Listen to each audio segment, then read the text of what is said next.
The podcast that floats down here.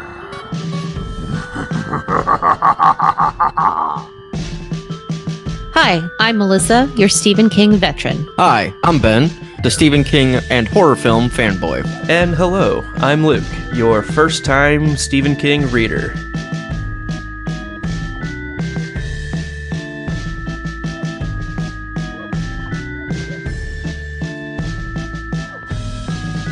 This week we are continuing part 4, July of 1958, with chapter number 17, another one of the missing, the death of Patrick Hockstetter. This chapter is 33 pages, and that is 3.03% of the book. Alright, so this is 7 sections of fun.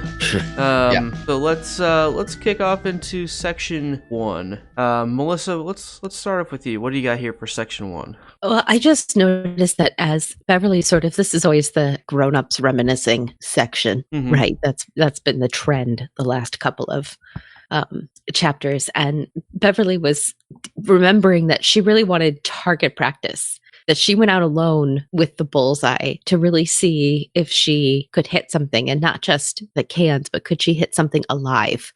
Not just could she hit it, but would she? You know, that whole idea of, well, okay, I know I can hit something, but can I actually bring myself to shoot something moving and alive? And that idea of like really being able to kill something with it. Yeah, it's one thing to go and do target practice. It's another thing to actually put it into practice. I think it's smart of her because she knows the level of risk at play here, that she kind of needs to be able to break through that when the time comes. So yeah, it kind of goes into an old military training that they realized when they first started rifle training and everything. Guys were shooting at targets, like actual bullseye targets, and they would shoot fine. You put them in the battlefield, when they actually had to pull the trigger, they couldn't do it. So that's when the military learned, hey, let's switch over to human silhouettes or actual pictures of people to help desensitize. And it's kind of the exact same mentality of, can I shoot something that's living, even if it, I have to. Yeah, so we get into some weirdness here. The relationship between Bev and her father, it's kind of hinted that it's somewhat changed over the summer. It seems like it's gotten worse between them. And I'll just go ahead and read the quote here. The mirror was one reason for this heightened consciousness, of course, but not the main one. The main one was that her father seemed even sharper just lately, more apt to use his slapping hand or even his fists. He seemed restless, almost caged, and was more and more nervous when she was around him, more and more on her mark. It was as if there was a smell they made between them, a smell that wasn't there when she was in the apartment alone, one that had never been there when they were in it together, not until this summer. And when Mom was gone, it was worse. And it kind of goes on to say that, it's her dad spent more and more time out of the house. It seemed like, I don't know, it's clearly to me seeming like what we got information on Bev's walking tour of, what's Marsh's? Al Marsh is realizing what a beautiful young daughter he has, and it's getting gross in his head. Ew. It's I find it interesting the way it's alluded to here in her adolescent brain remembering this, and because she's just trying to rationalize like what the difference is, like what's going on, why are things different, and she doesn't in her adolescent brain realize maybe the implications of what these things really mean, but I think she does know. It's trying to figure it out without really knowing. Like she doesn't explicitly know it, but she implicitly understands it. Yes. Yep. She understands There's a thing there. Yeah. And she knows. And it's not okay. Ugly. Like, it's bad. And yeah, the walking tour, I think, is confirmation that she, at least over time, I guess, figured out what was going on, maybe without putting it into exact words to herself. So I just thought that was interesting that it came up here again, kind of sowing the seeds that we got to see more of any other discussing. Bev has some awful chapters. Because Bev's been mistreated her whole life. That is true. Yeah, and also, Luke, sorry, just realized something.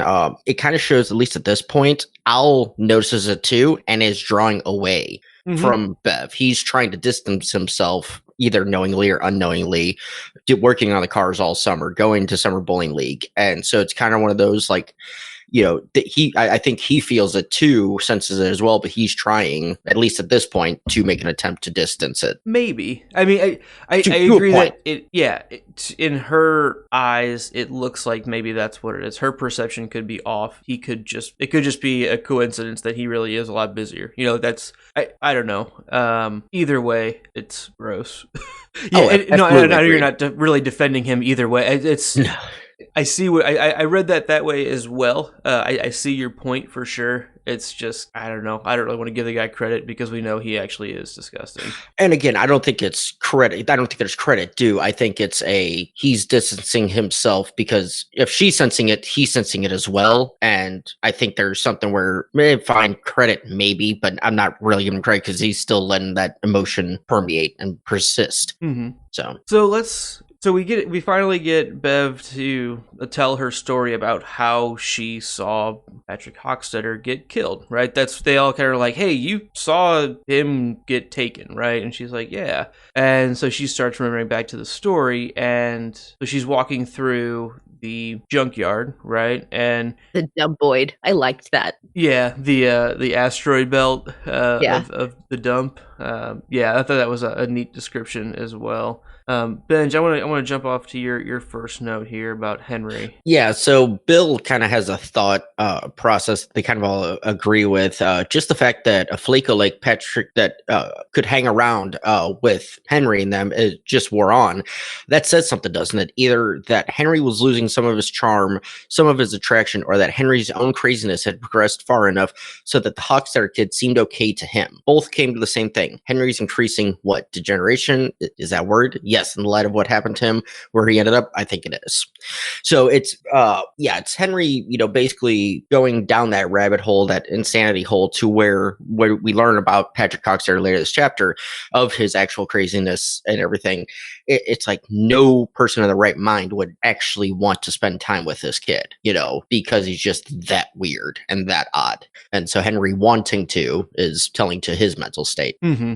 Yeah, and she kind of catches him doing something a little odd. It's I know it kind of leads into the next section as well. But I'll go with my first note or my next note on that one really quick. Sure. Where she's thinking about Patrick. She remembers him creepily harassing the girls. That sly touch or behind the desk rubbing. And everything. And so all the girls knew, don't sit by him, and all the teachers knew, don't set Patrick by the girls because something's going to happen. But the teachers even seemed scared of him. And again, that's a telling early indication of what this monster child, mentality really is. Melissa, there we go. Okay. My microphone's on. I was like, he's just creepy, man. Like, he's like that kid in school that everybody just takes a wide berth around, and even the teachers see it and do to the best of their ability. But again, you have to teach every kid every day, and it's a lot easier to deal with him who sits there quietly and fails than the loud, obnoxious behavior problems. So, but yeah, what do they say about his Roman hands and Russian fingers around the girls? It's just creepy, man. Patrick Hockstetter gives me the heebie-jeebies. Yeah, no, absolutely agreed. Thought I had that. Luke, are you yelling at yelling at my computer for making noises. Okay. I thought I had that highlighted. I do have the quote here. I thought it was in a later section, right? It is. Okay. Yeah. Which is fine. But basically, we find out that she sees the whole group of them lighting farts, which is, when I first read that, I'm like, man, this book just covers such a wide variety of things. Like, what the hell? I don't know. I just didn't see that coming. I thought that was really funny. Well, I had some fart thoughts.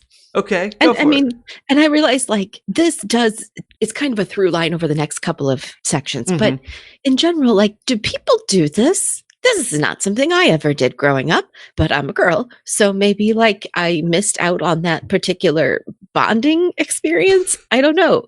Do people do these things? So here's the thing. I have never done this. I've never been approached to do this. I had always thought it was a myth. Didn't think it worked. However, it was proven by Mythbusters it's possible. Now, what they achieve from King's, description here, don't think that's quite possible. But it is technically probable that it could happen, kind of thing. I love that there's a Mythbusters. That makes me happy. Yeah.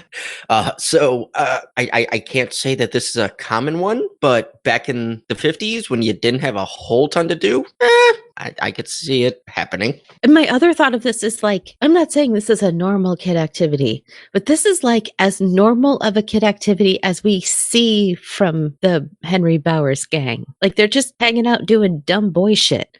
That's kind of what it feels like. And even though their dumb boy shit is a little off center, at least it feels like something kids would do. And I don't think we get that a lot from that group. In essence, harmless. I mean, it's Right. just, it's self-contained with their group. And it's, I say harmless, they burnt their ass cheeks or whatever, but, Self-inflicted, that's different. Right. Yeah, I've gotten this feeling multiple times from the group that they are normal kids over and over again, and then it always turns into something as the interactions progress. It's, yes, they are bullies, but they are still kids until whatever that switch gets flipped and they turn into monsters, almost. At least Bowers, and the rest follow suit. Yeah, exactly. Because, you look at it just almost every story, they're doing normal kid stuff. The first real group fight we get with Richie and Ben and Bev, they were just going to the movies.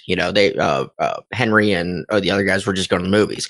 When they get into it with Mike, they were just firing off firecrackers, and they just happened to see him, and it triggered the switch. So it's kind of one of those, like Luke said, they are kind of normal kids. There's just a trigger mechanism that goes off on them, especially when it revolves around the losers. So Bev does walk up, young Bev does walk up on these four boys, naked boys walking around and are standing around in a circle, which, I can understand her curiosity of what the hell are they doing? And this is the first time she's seen naked boys and their things, as she describes it. Melissa, you had a note on this as well. A couple, actually. I did. Okay. So mostly just one of them is like, she thought of it first as it looks like they were all bending over to go number 2. Mm-hmm. Right. And that she even makes the realization that or at least the narrator does, that in her shock of seeing naked boys, she reverts to toddler talk. It's not like, oh, they're sitting over there and pooping or whatever, but it's, they're going number 2. Yep. Who ever heard of 4 boys all going number 2 at the same time in a circle?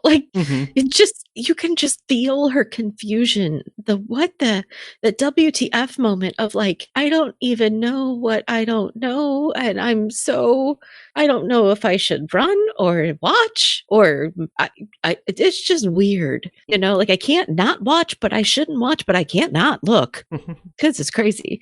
And then I just like the way they described Belch's large hairy ass that even as they're little kids or, they're kids, but again, changing. So some of that stuff that, the body changes that happen are happening at different rates with these boys. And that's pointed out. Yeah, definitely. And right along with that, kind of another theme throughout this section, at least, is she, in her mind, keeps seeing these things and then reverting back to thinking about Bill. And, it kind of goes right into, I'll go ahead and read this line here as well. She began to walk a little faster, the nasty scrape she had gotten earlier now forgotten in her eagerness to see them, to see him, with his red hair so much like hers, to see if he would smile at her in the oddly endearing, one-sided way of his. She knew she was too young to love a boy, too young to have anything but crushes, but she loved Bill just the same.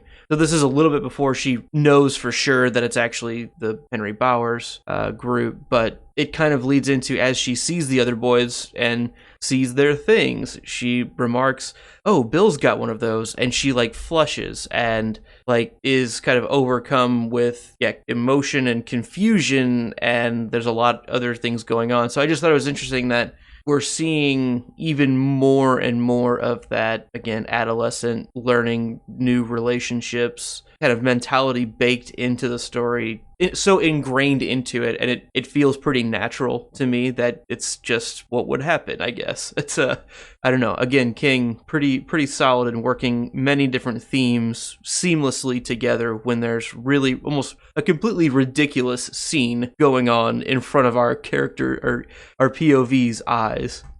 Yeah, and I like kind of the description going along with what you're saying there, Luke. It says she felt the same way Ben had felt the last day of school when he'd seen her ankle bracelet.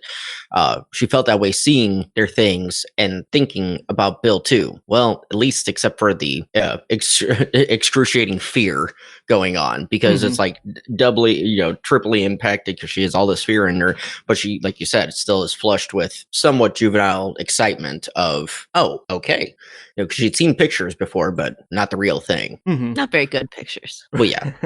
And then I like the description of the lighting of the farts as a secret tribal ritual that is not, if you see it as an outsider, you'll be killed. So again, it's a laughing thing, a joking thing, but then that fear combined on top of it. Right. And that whole part there where she starts seeing these things and is just rolling inside herself with just hilarity, right? It just reminds me of having the church giggles. I know you guys know what I'm talking about, but it's just like the absolute worst thing I can do right now is laugh out loud. And no matter how dumb or not really funny the thing is that you're laughing at, until you actually let that out, it just builds inside you. And the more you have to restrain it, the funnier it feels inside you. And that's just how it made me kind of relate to seeing this, because she's even like, it's not really even that funny. Like, it's dumb, but it's just funny enough to want to laugh, but she can't because she'll be in big trouble if she does. So I was like, man, that's, I know that feeling.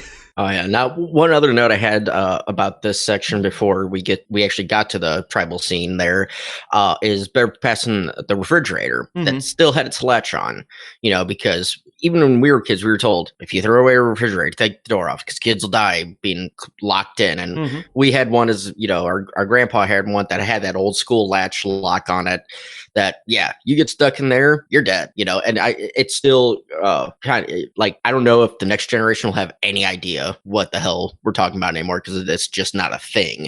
I mean, we saw the ones from the 60s and stuff, so it was just one. I like those touches of stuff, like bygone kind of stuff that we're never going to see again. Yeah, definitely. And it becomes a bit of the plot here too. He kind of works it into the upcoming sections here. So let's roll right into section 3 with Rena's beans. This kind of plays into, we get a little bit backstory on Rena, who is Henry Bauer's, I don't know, his dad's girlfriend.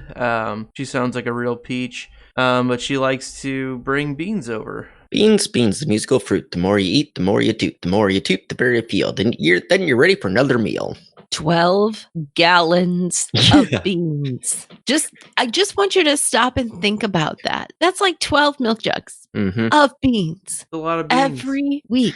But that kind of goes into my note of, it's the plight of the poor. You can afford beans are super cheap, super easy to make. You can do them in different ways. She doesn't. She does them the same way, but she's proud of them. But you get no variety. He's basically living off of beans for 4 out of 7 days of the week that he talks about. He's like, 3 days we just can't. By the 5th day, it's just no.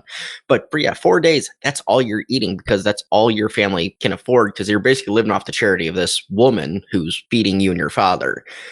So it sucks, but if you think about it that way, 12 gallons of beans for one full-grown man, and that's all you get to eat. I could see that being polished through pretty soundly for the most part. Well, and I bet, is it Butch Bowers? Is that right? Yeah, sorry, my brain is foggy today. I bet Butch Bowers is not that much of a cook. So even if she didn't bring that over, even if he did have money to buy food, because he has a farm, you know what I mean? It's not like I'm sure he doesn't cook much. So the fact that there's anything hot.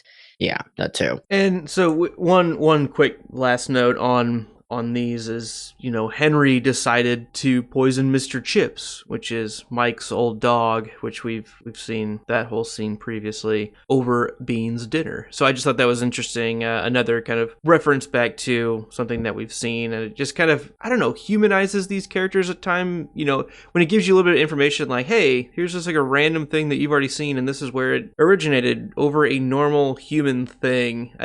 again, just kind of I thought that was an interesting way of reminding us of that for one, and just kind of setting that seed in a completely normal, everyday thing. Like, it's like, what could have been going on? And I didn't go back and read that chapter that we had, Mike's revelation that it was Bowers that killed his dog, but I just thought it was interesting. It was just that reference was dropped over beans, you know?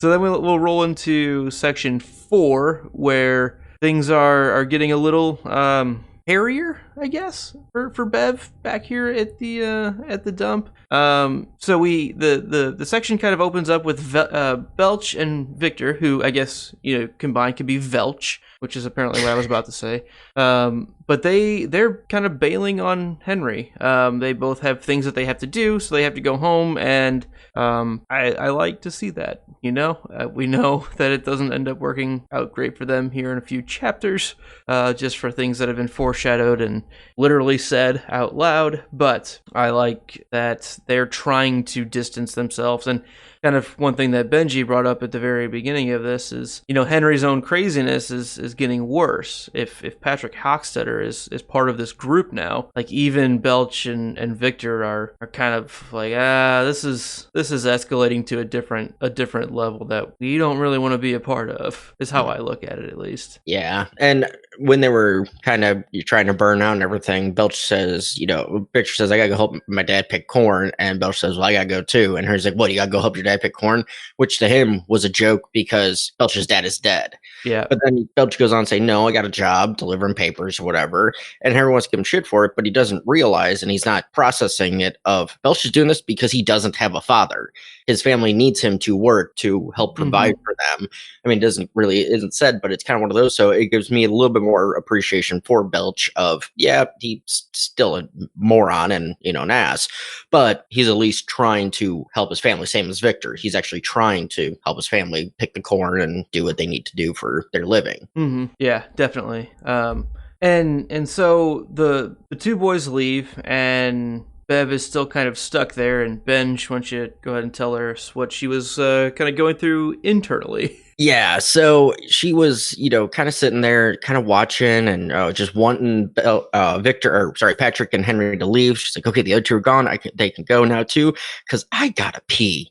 God damn it. And bladder attacks always happen at the worst possible time, making the unbearable excruciating. It's just, no matter what, as a victim of it, I get it. It's one of those like, oh, this is just raw. You're not going to feel right until you can release, and you just can't right then and there, and it sucks. So adding that little add-on was a very, very nice touch of King's, just to add to the what's the word I'm looking for? Urgency of the situation. And the human realism, I think it builds into it as well, because that is a absolute viable thing that would be happening. I mean, she was out playing and things, and it's just, kid stuff. You're not going to necessarily remember to take care of that before you go into, like whatever you're doing. And normally it wouldn't have been an issue. If it was just her friends up here, she'd have been like, okay, well, I'll be right back, and, go out in the woods and relieve herself, and that would be the end of it. But that's, when that option gets taken away from you, it just makes it that much more difficult to move through. Melissa, I'm gonna go to you on this next part. Well, let me just say that I really tried to find a way to phrase this, because it's not something that I really want to talk a whole lot about. So I just want to preface that out there. This is not a big, deep topic of conversation. But when Patrick is showing Henry something that feels good, and we're just going to call it that, move on. Yep. Bev couldn't look away. I equate that to that idea of like watching the car wreck. You know what I mean? It's terrible and it's horrible, and you can't believe you're seeing it, and you shouldn't be watching it, but oh my God, you cannot stop, because this is so unbelievably out of the ordinary, and things are happening that she had no idea. She was so, I'm going to use the word mesmerized, but not in a good way, just thrown off by what she was seeing that she couldn't not watch, but transfixed. Yeah, that even sounds almost too positive for this, but something like that. Yes. I think that's a better connotation than mesmerized, but I think both fit pretty well. And she wasn't the only one. Bad. Even Henry was pretty transfixed by what was going on, sitting there, mouth agape. And so while that was going on, there's more discussion between the two boys about other things, and we're gonna kind of mull over that one as well. But Bev, again, kind of in her mentality of, like Benji had referenced earlier, that rite of passage or ritual that she thought the boys were doing that she shouldn't be overseeing, she kind of harkens back to that, and she's like, wow, if they saw me now, this would be even way worse. Like that other stuff, the farting, lighting farts was one thing. Like that would have been okay, maybe get beat up, like whatever. That would have been the end of it. This, she knows in her head, is fundamentally different. And she then kind of goes through and realizes, oh no, like if they were to see me and catch me, who's to say that Henry wouldn't want to basically go through and rape her at this point? And she is saying this in her head, you know, why maybe he would want to put that in me, and she was like, I would die. And right. She's not wrong. Like that, no. I think is 1,000% a viable option of what would happen. And that again kind of shows the level of depravity and lostedness that Bowers is. And this is nothing new to Patrick Hockstetter. This is clearly right up his alley. And so we'll kind of move past that right now. And Benj, I'm going to look to you for the trading of blackmails. Yeah. So basically, Henry, you know, gets pissed off at Patrick for doing what he did and offering further.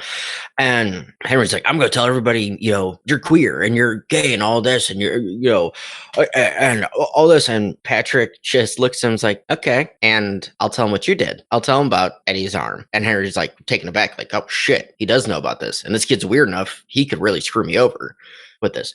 But Henry's still not quite completely far gone, where he's like, I'll tell him about your refrigerator. And you could tell in that one moment, you know, Patrick kind of, he didn't show full emotion, but he did take a step back like, okay, we're good. Because he knew what he does in that refrigerator. He thought he was the only one that knew. And as we learned in the next section, why he thought he was the only one that knew. You know, it's just, the trading of blackmails to here and there. And then you kind of cut to Patrick's inner monologue and everything of just thinking, you know, because it's a rule and you can't break the rules. Mm-hmm. So kind of thing. But it's very interesting that Henry is aware of the refrigerator because, you know, we don't get the description or figure out how he knew about it. But yeah, they don't specifically say how he knows about it. I view it as more of those three boys are kind of shit disturbers on their own, so they're going to be messing around with things, and they've probably seen it. Or just opened it up and maybe followed him. I don't know. We don't really get it at this point clarified, but let's roll into section 5, which I think is probably the densest section. It's the longest for sure, and I know I had to try to minimize my notes here.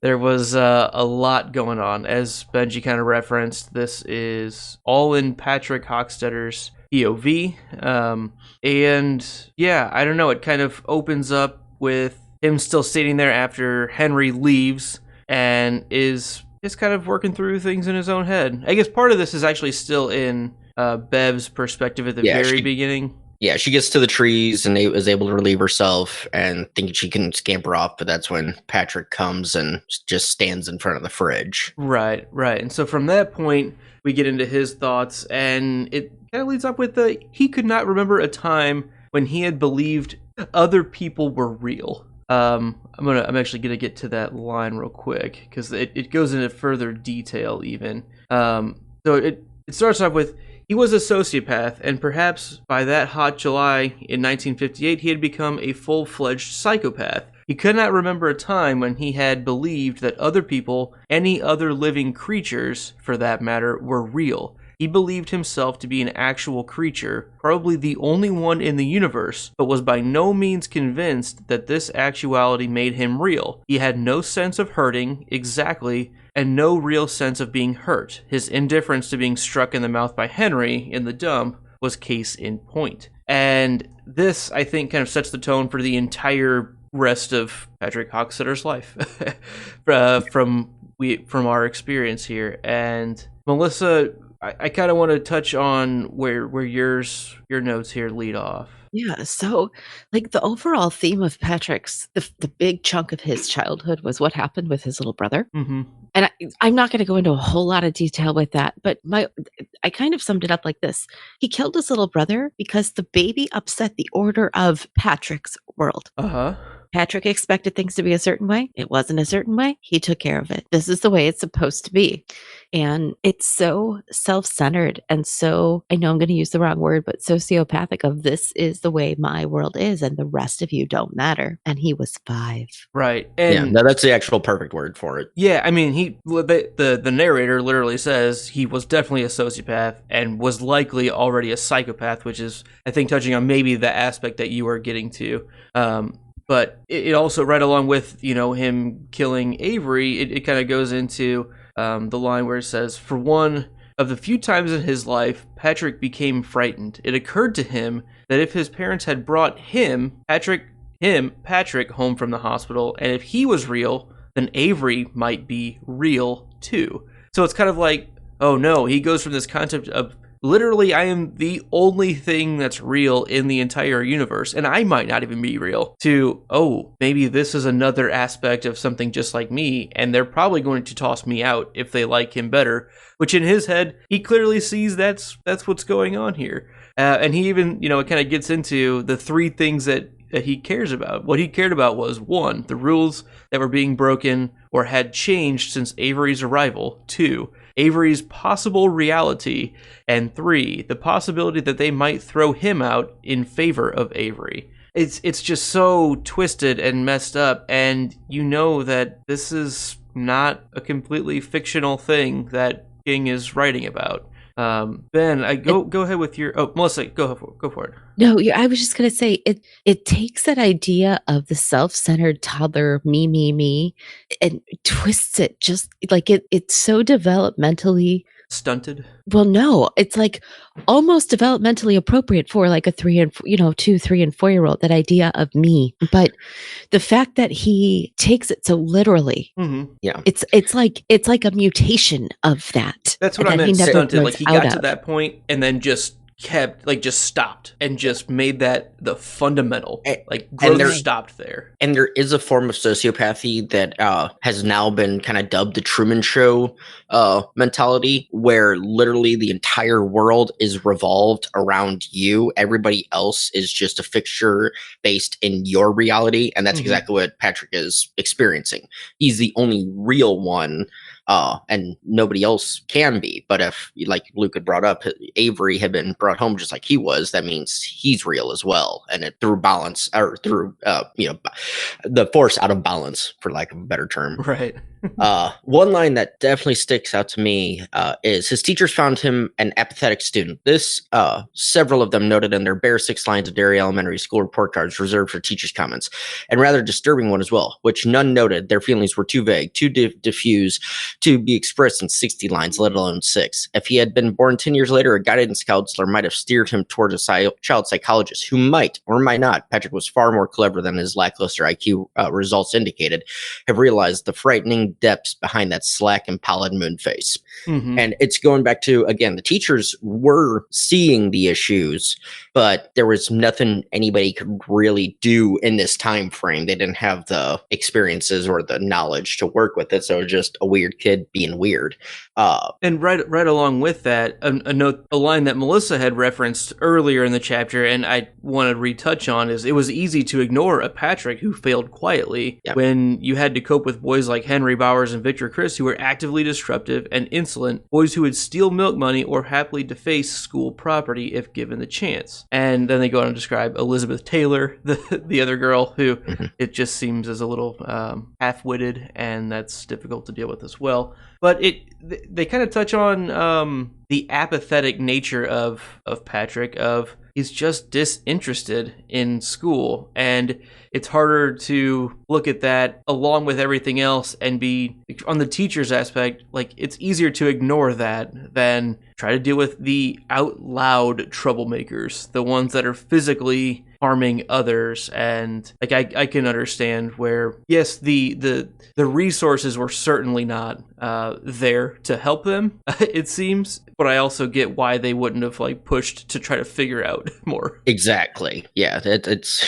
The squeaky wheel gets the grease. Yeah. Yep. Absolutely. So let's touch on his concept of rules a little bit more. So he understood the concept of rules. That's kind of the main thing of he's testing things out, right? He's okay. Well, I can do all of these things as long as I don't break the rules, and that's kind of getting to that same me statement that Melissa was kind of working towards. And it's okay. I mean, I have free reign to do absolutely anything I want as long as I'm not breaking whatever I understand the rules to be. And later on in this section, it references the old woman smacking him with the broom when he's playing with the roadkill cat.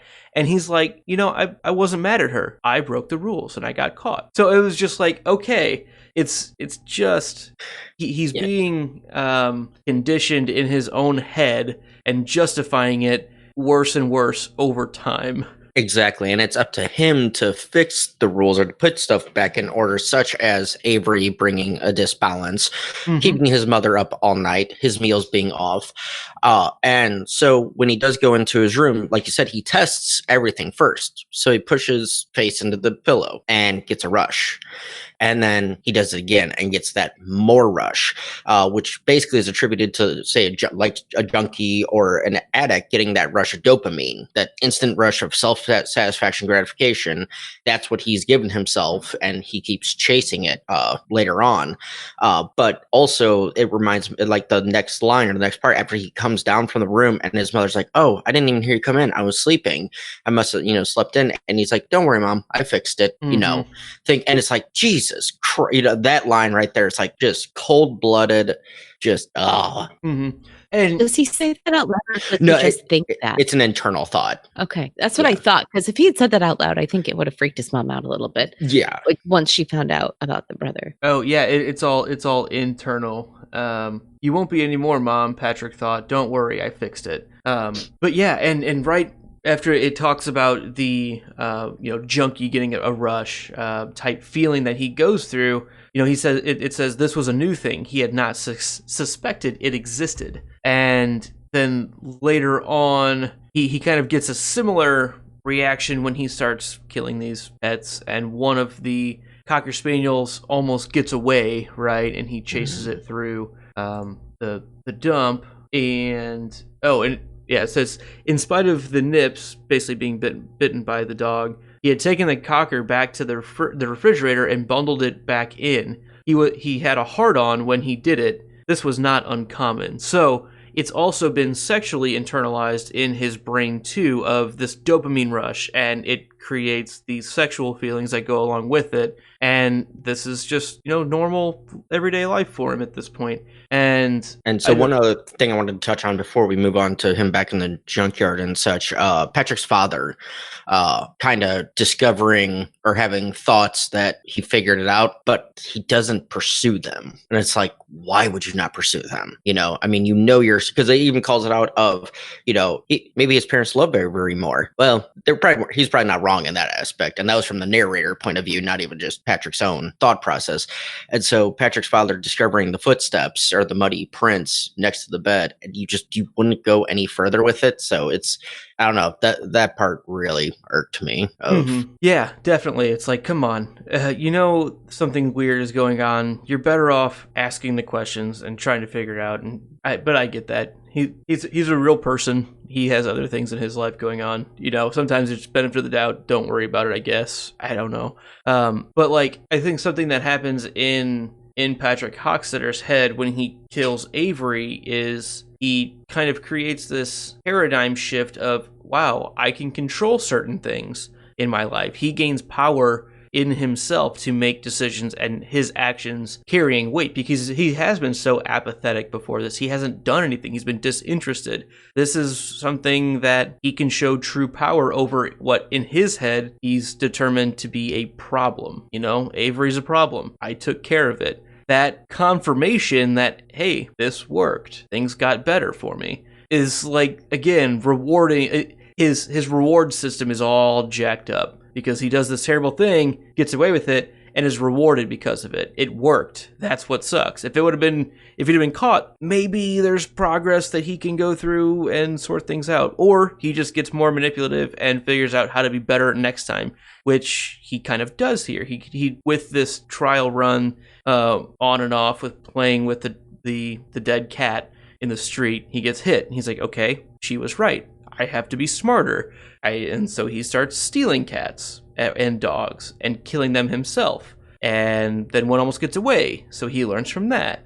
And it's this, he keeps getting rewarded for learning how to be better at this thing that's given him power over these lesser things, these not real things in his head. And I think it's fascinating the way it's worded. Again, I've been really incredibly impressed by King's writing, and this is just another section that stands out to me of this is pretty impressive the way it's described. So Absolutely agree. he is standing there in front of the refrigerator, and Melissa, take it away on this. So did anybody else catch when he found the refrigerator?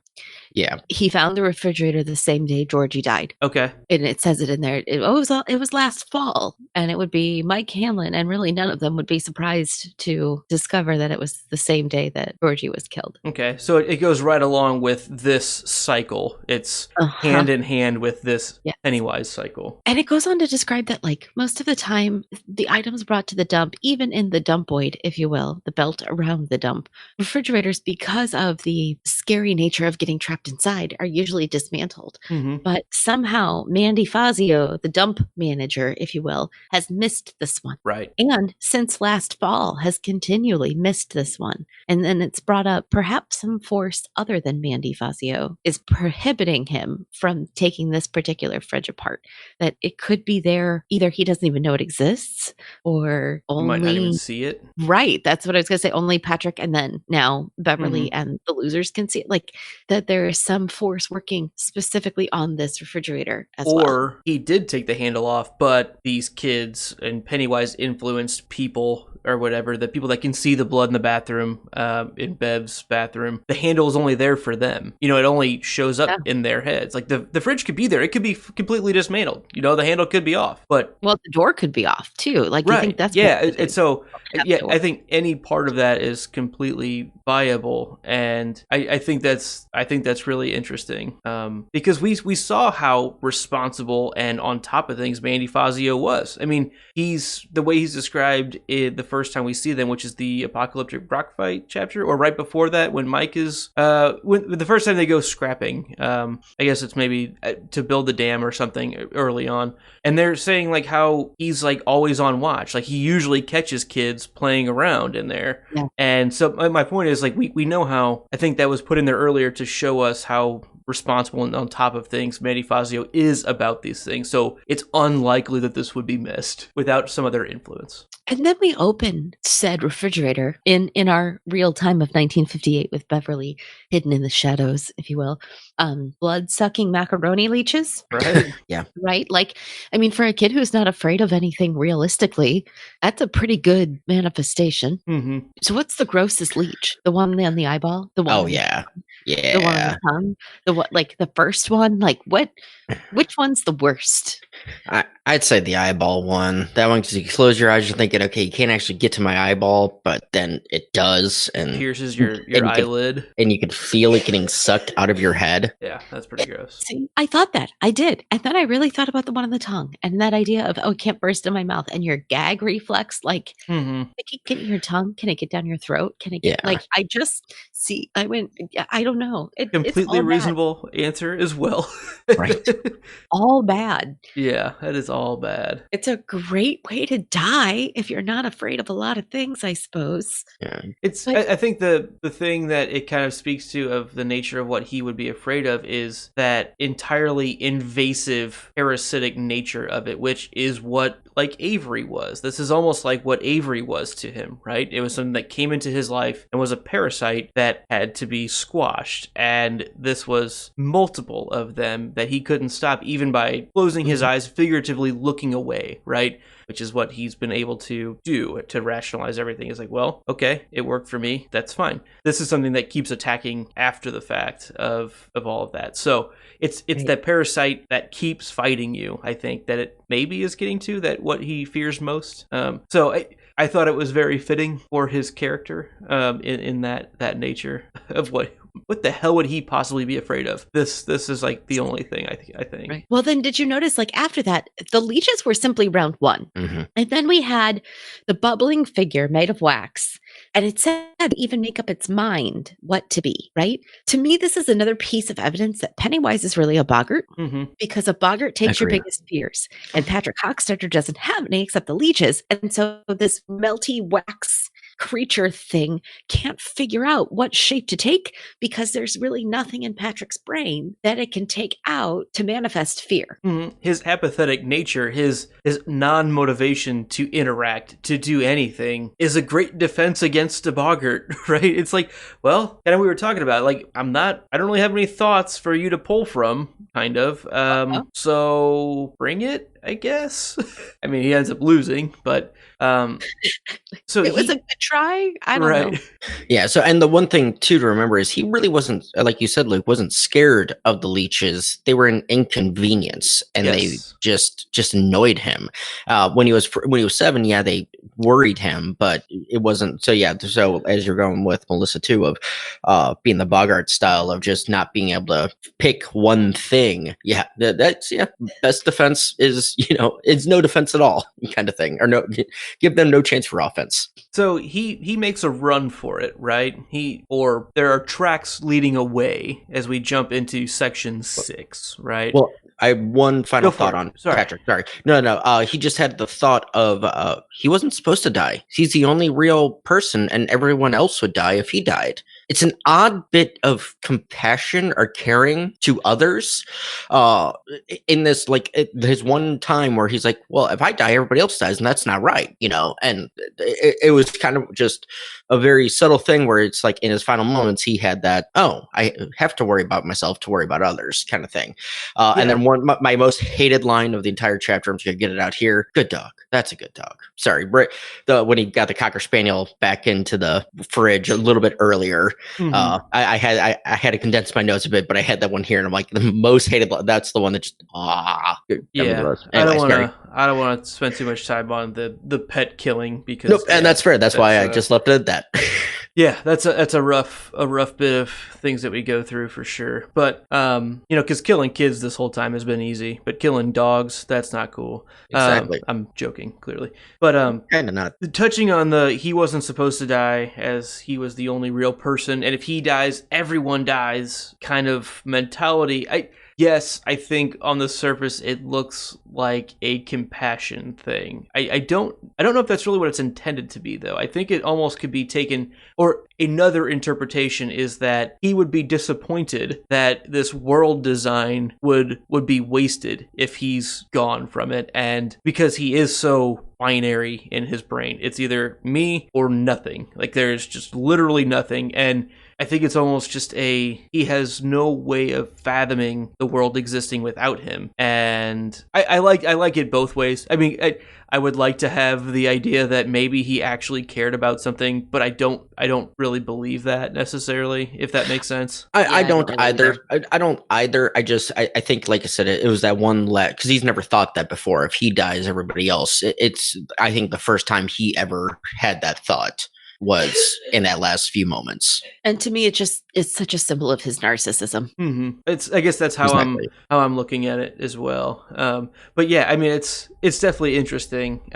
It was that line definitely stood out to me as well. I had it highlighted, but I was like, I have too many notes already. So hopefully someone else will pick it up. I'm glad you did.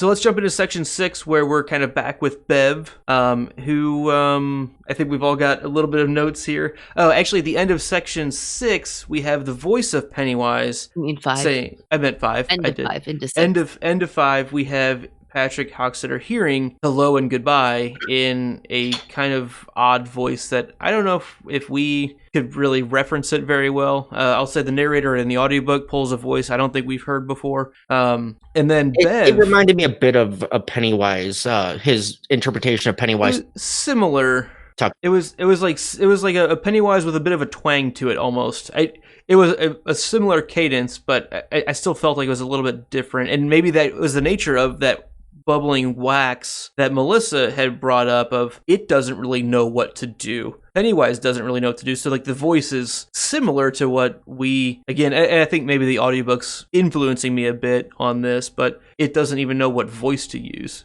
Yeah. But Bev hears a different voice. She hears her father's voice saying hello and goodbye. So another one of those Pennywise, no matter even, I don't think Pennywise knew that she was there necessarily. I don't know if we have evidence to him being aware of her proximity. He might have, but she overhears it. I guess it makes me think like, hey, does it matter if Pennywise is actively changing things for that person, or is it just a perception of the receiver that changes the perception? You know what I mean? It's just like a random kind of... No, I understand exactly what you're saying. I was kind of having the same thought of, I don't think he was aware she was there. She didn't know he was there, but she internalized it as, because he went with scariest thing you can hear, and she internalizes it as her father's voice. I think I can get behind that for sure.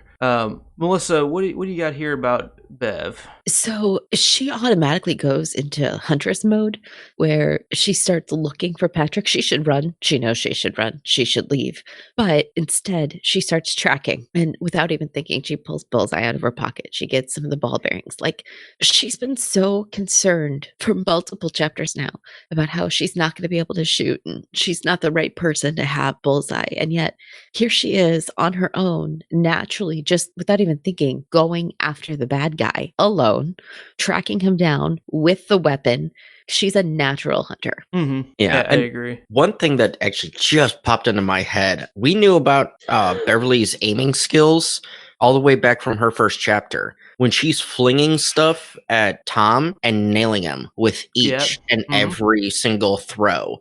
So it's one of those, I hadn't thought about it but until literally, like you were talking about the Huntress thing, Melissa, but we've gotten hints of her skills in that aspect of her accuracy and her ferocity all the way back then. Yeah, so. No, you're totally right. And one thing that I find very interesting along with her, I'll say quote unquote accuracy in this chapter, because she knows, and I know this feeling very, very well, of, she flings the ball bearing and knows that she misses. She knows that's not the throw I was going with. And the narrator relates it to, a bowler who throws a ball and you just know out of your hand if it's a strike or not. You just do. And I used to bowl pretty regularly, and I know that feeling. When you're in the zone, if it's just off, out of the hand, you don't even have to look. You just know. That's, I didn't put enough spin on it, or it came out of my hand soft, or, whatever it is, that natural feeling, it's off. And she has that here. She's like, that's not right. That's the wrong shot. Okay, wait. Go for it. I'm sorry. I'm going to ruin the whole mood of the podcast. You were a bowler? I worked at a bowling alley with your husband. With your husband, yeah. It doesn't mean you were a bowler. Like, you just worked there. Okay, sorry. All right. We bowled for free. I got pretty good. Okay. All right. Then what happened? No, I'm just kidding. The bowling alley closed. That's what happened to both of us.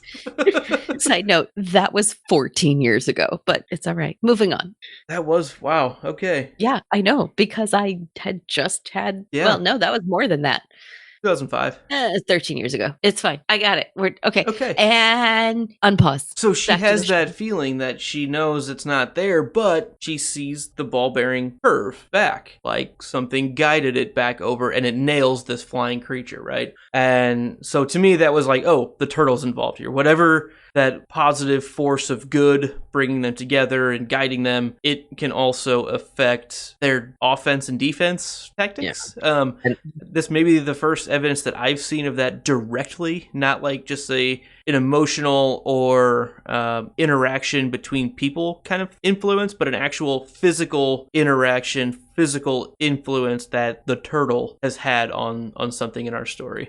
No, agreed. And it's because remember, this is actually the second leech, for better lack of term, that came at her. The first one actually did get her, and this is another instance of a scar coming back. She didn't have that scar, Right. 2 days ago on her arm, but she turns it over and it's there, kind of thing. And so, yeah, this was the second one coming at her. And yeah, you're right. Just that quick shot, she knew it wasn't going to happen. And then something made it. So yeah, and then I see that we kind of all three have just about the exact same note here. So Benj, I'm gonna go to you on this one. Yeah, this is kind of my only note for this section. Bev was tracking the wounded victim because I kind of looked at some lists know the being her the Huntress. She was tracking the wounded victim, but she lost the side of the grooves and the heavy brush going down in the barrens. But the blood was easy to follow, and that just shows how much Patrick was losing and just oozing out. Because even in the woods, if you're bleeding out a little bit, you have one wound, there's gonna be spots here and there you're gonna see. But she's like, no, this was simple. It was like just follow the red brick road, kind of thing. Yeah. And so Melissa, where do the grooves and tracks lead, Bev? To one of Ben's Morlock holes. Yeah, it sure does. Right down to, as she describes, one of the concrete cylinders, one of the pumping stations, and the lid of it was slightly ajar. And she also, I believe, hears when she actually gets up close to it, she hears some laughter coming out of it. So that's ominous, as they say. A bit. And yeah, that's kind of the end of that section, but the very last part of that. Oh, it actually, sorry, just flipping back through the Kindle version of the book, I saw something else that I'd highlighted. The very, very, very end of the last line of section 5, and it just says, Patrick's still trying to scream, lost consciousness. He awoke only once, when in some dark, smelly, drippy hell, where no light shone, no light at all, it began to feed. So I just thought that was interesting as, hey, this is the first time we've been with a character down in whatever its lair is. We don't get any description of it, but it's like our first experience being there, I guess. And now that we're at the Morlock hole again, I think that fits well right in this discussion too. Of that seems to be, again, where it goes to. So towards the end of section 6 here, Bev is getting pretty nervous, and it says it was too much. The panic which had threatened now descended. Beverly turned and fled toward the clearing and clubhouse, her bloody left arm up to shield her face from the branches which whipped and slapped her. Sometimes I worry too, Daddy, she thought wildly. Sometimes I worry a lot. Which is a 100% Al Marsh. Right, that's right. Al Marsh, right? Yes. Sorry, there are so many names. And you keep wanting to say Stan Marsh. I keep wanting to say Stan Marsh. But that's a line that we've heard from Al Marsh a few times here. I worry about you, Bevy. I worry about you a lot. And it's usually dripping with disgustingness. This is a lot sweeter, but it's still kind of messed up because of what we know about what Al means when he says those lines. So let's go ahead and jump into section 7 and end this chapter off. Benj, why don't you kick us off here? Sure. So basically, we get a preface to this last chapter with Eddie, where he says the clouds formed, but the rain wouldn't come until tomorrow. And the rain basically that had threatened to come yesterday came today. And I was wondering, it didn't come until now when the group is together and everything. The storm's really flying. Is it because it got to feed again? I mean, I don't know if there's been a correlation of the rains to feedings and everything. It just seems like it builds, like it's building power, and finally he can release when he gets to eat and gets to feed. And it kind of I might be reading way too much more into it, but it was just something that kind of stuck out with me since they mentioned it last chapter, mentioned it this one, and now we know for a fact he's feeding right now on Patrick. Yeah, no, I don't think you're wrong to pull some symbolism here on the weather. We know how huge of a force it is if we look back to the smoke hole. The coming of it, I mean, it's a huge huge force of nature that's been here for a very long time. So I think there could absolutely be a physical correlation in this symbolism of its abilities to the weather going on, and that being a part of King's writing coming into play here as well. So this section kind of gets into Bev gets with the whole group, aside from Eddie, right, who's still kind of out of commission, and she brings them all back to the fridge, and they go about, they being Bill, tying up the fridge. And I like how it describes when he finally finalizes the knot, he's doing it with the precision of diffusing a bomb, because they're all, standing there knowing that something could easily happen. Really high tense situation. And I think that just that one little line is all you need to really set the feeling of how nervous they are about tying this thing up. They just tie it around the handle, don't they? Because they want to rip the handle off. Well, they want to open it. Is that what? Okay. At first, pop the handle. Okay, they're tying it to walk away and pop it from a distance. Yeah. Okay. Originally, I read it as they were wrapping it around so that it wouldn't pop open, but then I was like, they pull on it, and okay. So yeah, that makes a lot more sense. And Melissa, what do they see when the door opens? So to preface this, I reread the Patrick Hockstetter initial being attacked part 3 times because I was looking for orange. I was looking for it. I'm like, where is it? Why isn't it here? This is so weird. There's no even the shape. Excuse me. Even the shapeshifter thing. Nothing.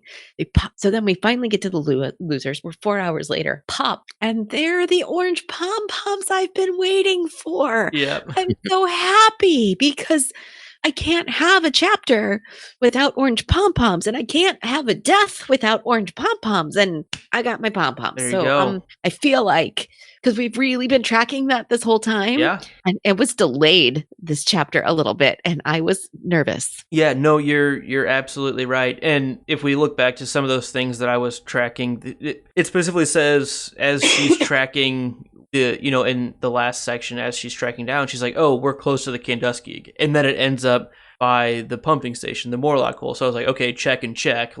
All of these things keep coming back. But yeah, we never had the color. We never had orange. We didn't have the silver or gray references that we tended to as well. And yeah, no, it wasn't until here that we finally kind of had those some of those symbols show up, and this was almost more of a calling card, a signature that Pennywise wanted to have for the Losers Club. And it's even more evident that that's the case due to the little note that he leaves for them on the inside of the door. And it says, "Stop now before I kill you all. A word to the wise from your friend Pennywise." And then it starts hailing. So that's, I think, falls right into what Benji was saying of the weather control that he has. It's specifically right then that hail mixed with the driving rain.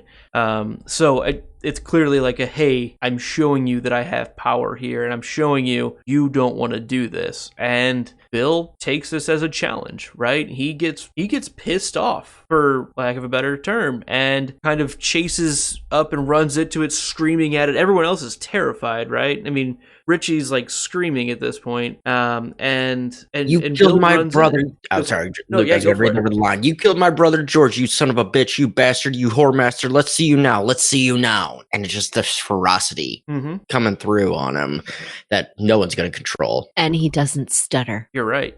He has 3 different lines in this ending section where he stutters. The first, or where he speaks and is attacking the it idea, if you will. The first one, he stutters. We are going to kill you, Bill screamed. That was the first one. The second one, the Benji just read, he didn't stutter at all. And the last one, let's see you come out now, you fucker. He didn't stutter there either. He's so angry. It's like his body forgets.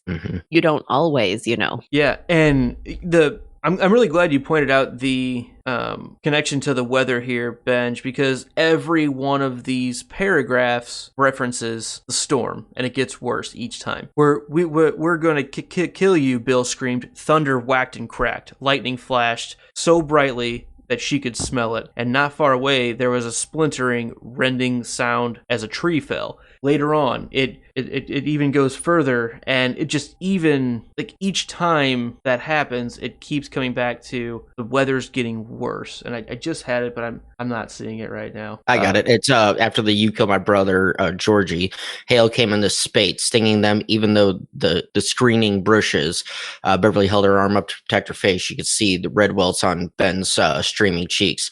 Let's see you come out now, you fucker. Bill kicked wildly at the heap of pom-poms that had spilled out of the refrigerator. He turned away and began to walk towards them, his head down. He seemed not to feel the hail, although it now covered the ground like snow. Mm-hmm. So after each one, like you said, yeah, the weather was referenced as getting more and more powerful. Right. So then it kind of goes into Bill. Bill looked up, wiping his eyes. They were all soaked to the skin and looked like a litter of pups that had just forded a river. It's basically, he stutters and he says, "It's scared of us, you know," he said. "I can feel that. I swear to God I can." Bev nodded soberly. "I think you're right." And then he goes on to say, "Help me. Please help me." And she says, "We will." And this is when everyone comes in for this kind of awkward group hug. It felt like building blocks. Like you had the two on this way, and then you had the two, and the two on the outside, the opposite direction, and then the two on the outside. Like it was almost better that Eddie wasn't there because it was a nice match of pairings,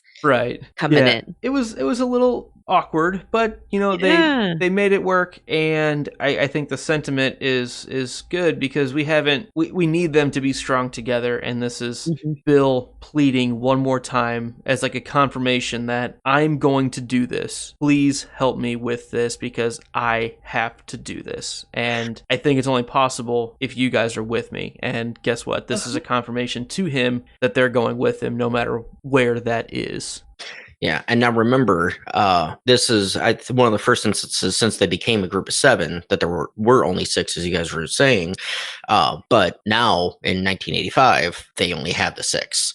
So this was that coming together of 6 when the 7th was out, that they could still be a unit kind of thing. Yeah, no, you're right. You're definitely right. Any other thoughts before we roll out of the main discussion on the chapter? Yes, I do. Go for it. Patrick Hockstetter, not really that much of a loss to the world. Like most of the time when there's a victim of Pennywise, it's, if not completely like destroying up your soul like Georgie was, it's at least sympathetic.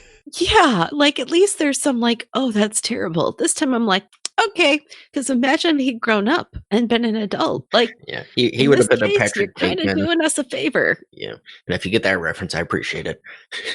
But my final thought on it was Patrick is the human evil most similar to the creature. It kills for pleasure because it wants to feed, because it enjoys the power. It can't be fixed or controlled. And I read that on kind of a summary thing. I was trying, just looking for some insight, some help on some further forums. And I read that and I was like, that is absolutely beautiful. He really is. He's the human embodiment of it. And it's just, not a sad thing to see him go. Well, I think he could have grown up to be a real productive individual in society. But, that's just me being a first-time reader. An ass. Anyway. So let's go ahead and get to questions for the new reader. I have one. So early in the chapter, during like the grown-ups section, if you will, you know how they've kind of all along in this part fed us the stuff coming up. So at one point somebody was talking, and I don't even remember because I feel like it's been years since I read like 3 chapters ago, but it was somebody's chapter and they were like, oh, Eddie, you'll have to tell us about it. He's like, yeah, I'll tell you later. And then in Eddie's chapter, they were like, Bev, you remember about Patrick? She's like, yeah, I'll tell you next. Well, now in this one, because we've caught up with everybody's stories, there's a line in here that says, and hadn't Victor Chris approached them? A very frightened Victor Chris? Yes, that happened. Things had been rapidly approaching the end by then, and Bill thinks now that every kid in Derry had sensed it, the losers in Henry's group most of all. But that had been later. Why did Victor Chris want to talk to them? So I think personally, I read that as something that we see directly in this chapter of Victor Chris and Belch Huggins kind of bailing on Henry Henry Bowers on this whole day.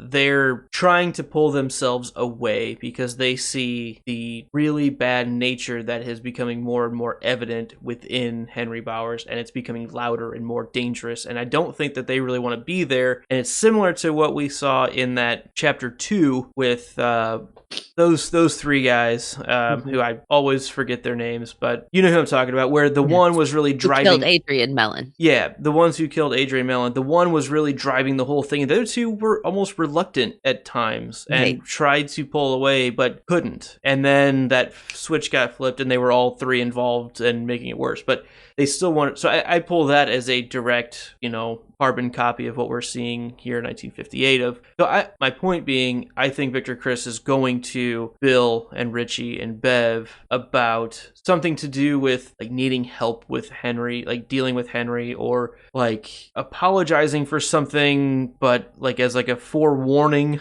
to something bad that's going to happen, or it could be bad and have it. I want to give Victor Criss a chance, like I just by nature, I want him because we've seen that reluctance. And it's like, I want it to go that way, but I could easily see it turning into a lure for them as well to turn into something bad. So it doesn't directly answer, but that's how I kind of feel about it. Could be either one of those. So questions or comments from the new reader. You are what you eat. And that means that Henry Bowers is at least half a bean because he eats beans at least half of all of his meals. So that's my only real comment. So I did have one that I kind of thought of as we were going through the notes really quick, and I didn't type it up. But Rena, is she just there to provide beans and be a girlfriend, do you think? Because they did say that he thinks that Butch and her fuck every once in a while.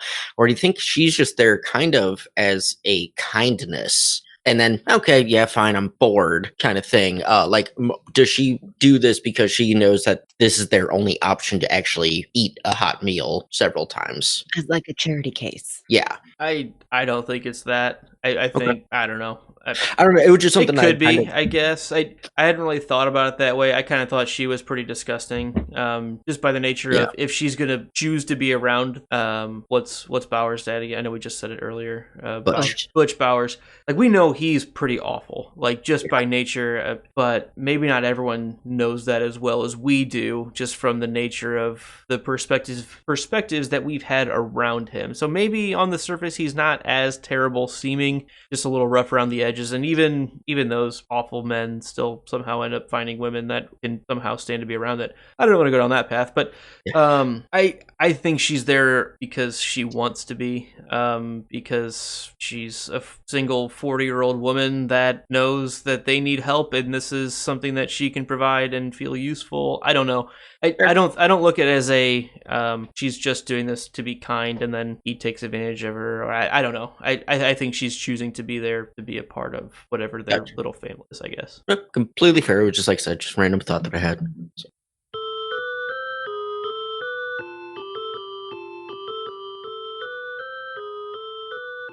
So, another little random thought that you had, Benj. What was your favorite thing this chapter? So, this honestly was the hardest chapter to find our favorite thing. I don't absolutely hate this chapter, but there's just nothing to really like in this chapter. And I couldn't take that one. So, the only thing I come up with is Beverly making out of the dump unscathed, for lack of a better term. I know she had a banged up knee, but unscathed from not anybody else's doing, kind of thing. She came out, kind of okay of it, had the one bite from it, but she made it out alive and intact. So that was my favorite thing. Yeah, no, I think that's a good one. Melissa, what was your favorite thing? I'm going to go with the group hug at the end. the like, we're here for you and we've got you, and it might be raining and hailing and it's throwing literally everything it can at us, but we're going to stick together because that's what superheroes do, that kind of a thing. But that's what friends are for. Throw that song out there. Just that idea of it's a team and, no troll left behind. Yeah. In good times, in bad times, know that you can always count on me for sure. That's what friends are. Sure. But, so yeah, no, I like that part for sure. It's a nice culmination to this really wacky, fucked up chapter. It's just all over the place, and it's nice that it ends on this friendship moment too. Yeah, I mean, and again, looking ahead to the chapter numbers, I know the end of this part is coming up, so it's nice to see that whatever this is about to culminate at the end of this part, they're together on. My favorite thing this chapter is actually going to be Stephen King's writing of Patrick Hockstetter's mental monologue, or just the way he works, just the way he describes the sociopathy and the psychopathy of, he could not remember a time when he believed other people were even real. Like, I don't know, I just find it fascinating the way that he describes it, and the understanding the concept of the rules and having that be the only thing to abide by, and just the whole way it's described of how Patrick Hockstetter kind of became who he was, and that we also get the vindication of him being taken off the face of the planet is nice too. But I just think it's fascinating the way it's written, kind of in his head, and how it affected the teachers and why they couldn't do much about it and why they didn't do much about it. The writing of it and the thought process behind it all felt very natural, and it just made sense, So I thought it was a really solid writing chapter.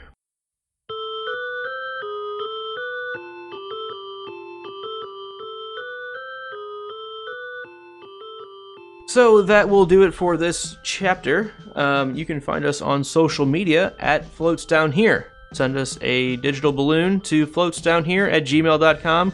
Find this and all of our shows at thepodcastthat.com. You can go there and check out our Support Us page for all of the ways that you could help support our wonderful series of shows. Please do subscribe, like, rate, leave comments for us on iTunes or on YouTube, and hit that notification bell on YouTube to make sure you are notified when our latest episodes come out. And this stream and all of our other shows are at thepodcastthat.com, are produced with the love and support of our wonderful Imaginary Legion patrons.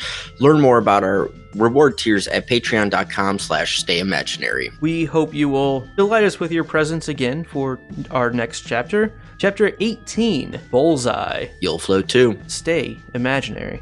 Thanks.